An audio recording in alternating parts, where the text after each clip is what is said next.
ప్రతీకారేచ్ఛతో అట్టుడుకుతున్నాయి పశ్చిమ దేశాలన్నీ కూడా. దక్షిణ లెబనాన్పై దాడులను తీవ్రతరం చేసింది ఇజ్రాయెల్. హిజ్బుల్లాపై ముప్పేట దాడి చేస్తోంది ఇజ్రాయెల్. హిజ్బుల్లా తీవ్రవాదులను మట్టు పెడతామని చెప్తోంది. హిజ్బుల్లా తీవ్రవాదులను పూర్తిగా అంతమొందించేంత వరకు యుద్ధం ఆగదు అని ఇటు ఇజ్రాయెల్ చెప్తోంది. మరోవైపు ఇరాన్ ఈ దాడులు కేవలం ట్రయల్ మాత్రమే అని చెప్తోంది. ట్రైలర్ మాత్రమే అని ఇరాన్ చెప్తోంది.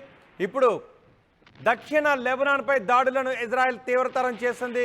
హిజ్బుల్లాపై ముప్పేట దాడి చేస్తోంది ఇజ్రాయెల్. భూతల వైమానిక జలాంతర్గాములతో దాడులు చేస్తోంది. దక్షిణ లెబనాన్లోకి చొచ్చుకు వెళ్తున్నాయి ఇజ్రాయెల్ ఆర్మీ దళాలు. హిజ్బుల్లాకు ఊపిరి సలపకుండా చేస్తోంది ఇజ్రాయెల్. ఇప్పటికే ఇజ్రాయెల్ హిజ్బుల్లా టాప్ లీడర్స్ అందరినీ కూడా మట్టుబెట్టింది. హిజ్బుల్లా చీఫ్ను కూడా మట్టుబెట్టిన తర్వాత ఇరాన్ ఇజ్రాయెల్పై వరుస దాడులకు కూడా తెగబడింది.